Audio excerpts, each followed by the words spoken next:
Hello, Dr. Webb. Hello, class. My name is Jason McCormick, and it's my first semester at University of Illinois Springfield. I'm very happy to be here. I just moved to Chicago from the West Coast, and welcome to my multimodal remix. I'd like to start by imagining a scenario, and it is as follows. Let's say that I'm living on one side of a river, and there's another gentleman living on the other side of the river. Let's say that his business practice, let's say he's a tire manufacturer or something, creates a lot of problems for me. Let's say that there's a lot of waste products, tar, globs of black tar, drifting over to my side of the river on a continual basis. That's going to be an issue for me. So we need to figure out, I guess, maybe as a society, what role does the federal government have to play in arbitrating that disagreement, and what rules and laws do we need to accomplish that? Now, I'd like you to consider a philosophical point of view called utilitarianism, which very simply means we want to have the most amount of good for the most number of people. Very simple concept, right? And so when we look at this issue of mine that I have with my neighbor, we need to look and see basically how to get the most good for everyone in our community and in the world. Which leads me to my topic, which is environmental conservation and the effect on business, specifically these regulations that are put forth to stop environmental problems and what their effect could be on businesses. That's the topic of my paper. Teddy Roosevelt. Many of you know who Roosevelt was. He was president of the United States, but he was also one of the first environmental conservationists. He was an interesting man. I've done some research on him, and he was a big hunter. He was an outdoorsman. He loved the outdoors. And one of his policy initiatives concerned protecting land. So he actually extended federal protection to land for the first time in our nation's history. In fact, 121 forest reserves in over 30 states. He created all of these by executive order. So he's kind of an amazing man, and I think that he really saw environmental protection as a moral issue. More than an economic or political issue. And learning from him, I think we need to look at how do we transcend these party politics that tell us that you're either a tree hugger or someone who's dumping cans of petroleum into the river for fun. There's a middle ground in there. I think we need to search for that as we investigate our topic of environmental conservation.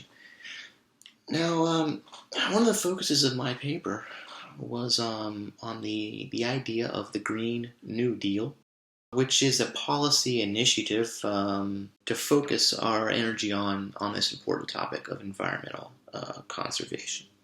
So a little background. We had the Clean Air and Water Acts in the 70s that were passed. It was kind of one of the first times that the federal government came in and said, hey, we need to do something to regulate, how businesses and individuals are treating the land that we all share.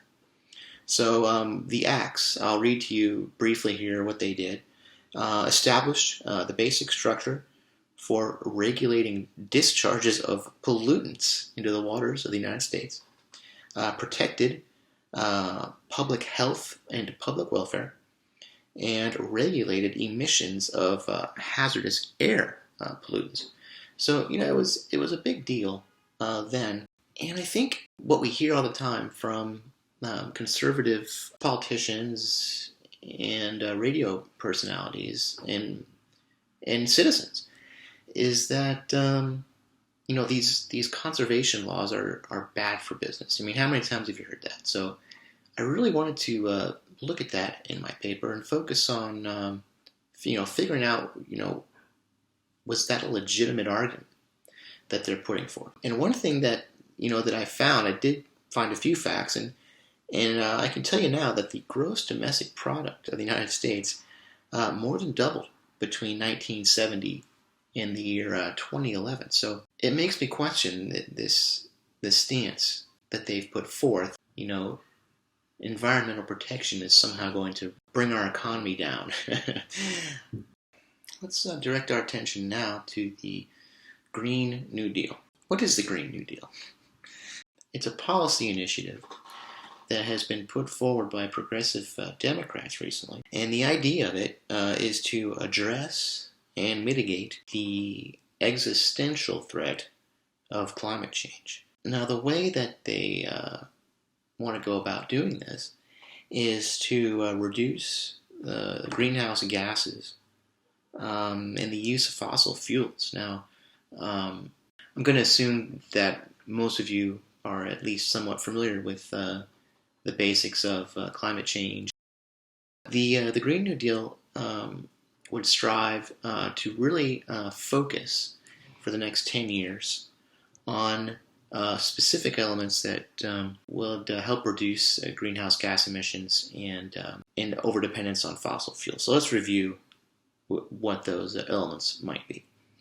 They would like to establish a low-carbon electricity grid, nuclear power plants, the use of hydroelectric dams, for instance, things of that nature.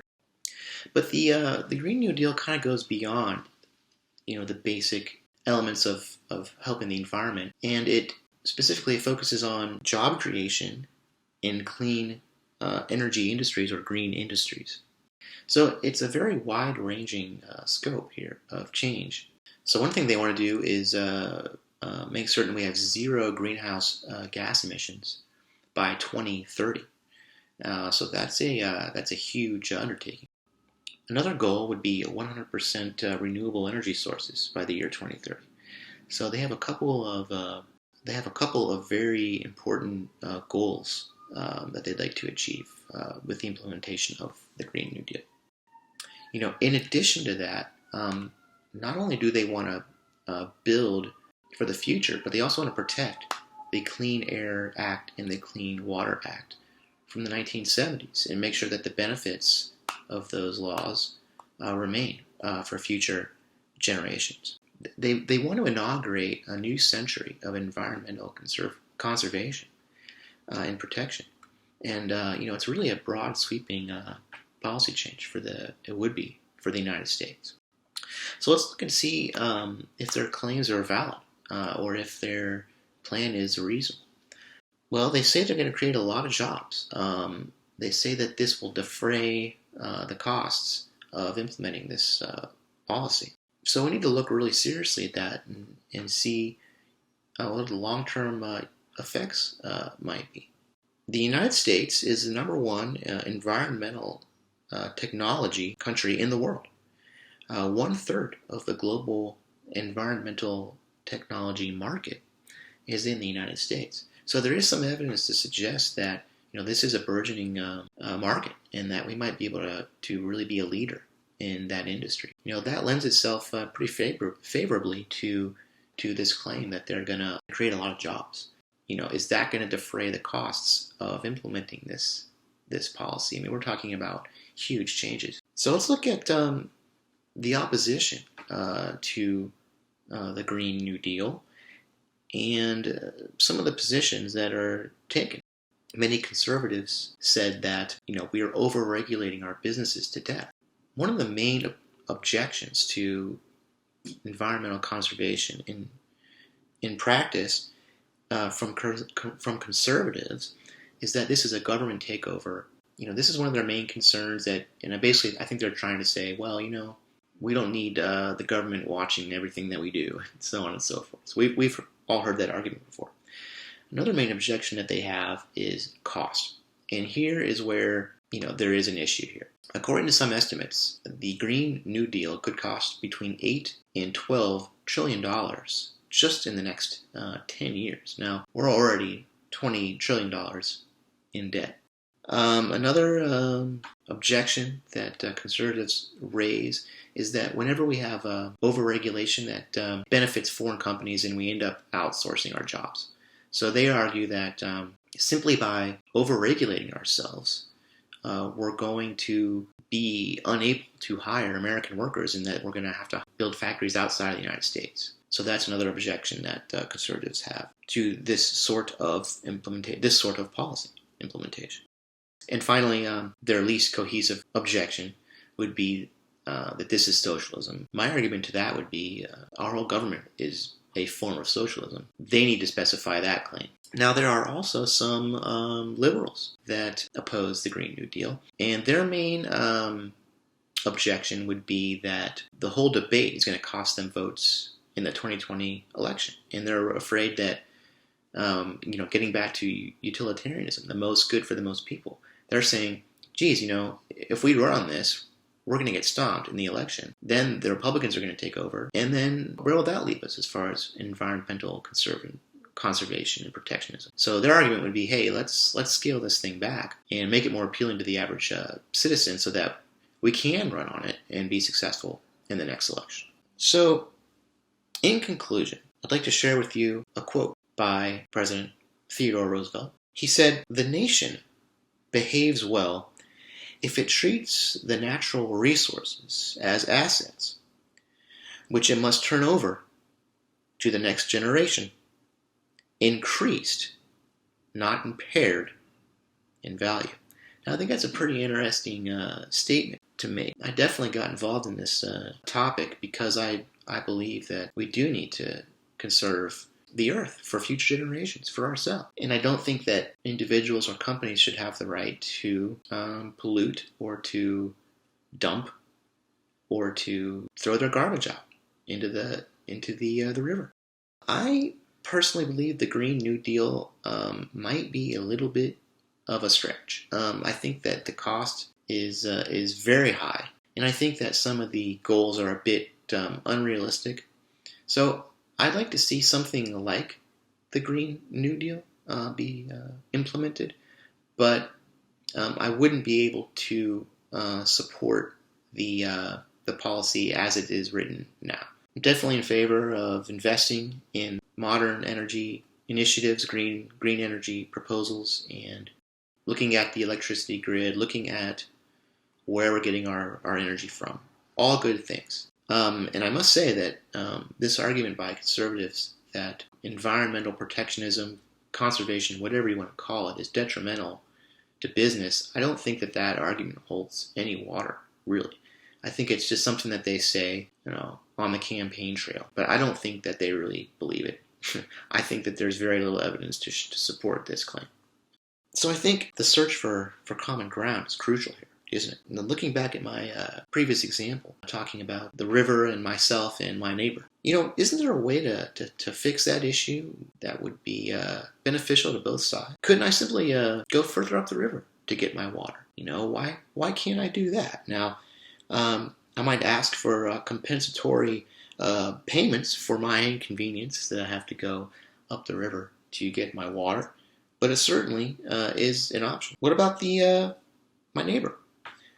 Should there be penalties for his abuse of my privileges? Punitive fines, jail time. We're looking at property loss. We're looking at should this individual be held responsible? That could be part of what we look at. One question might be, can the market decide an efficient outcome, irrespective of how the law is written? Or do we need the federal government to step in? In other words, can me and my neighbor come to a mutually beneficial conclusion or agreement without there being any government intervention into the affair?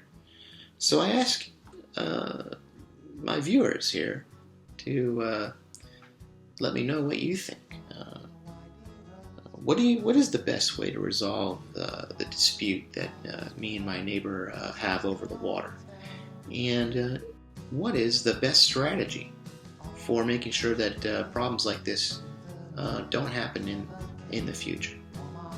Thanks for watching.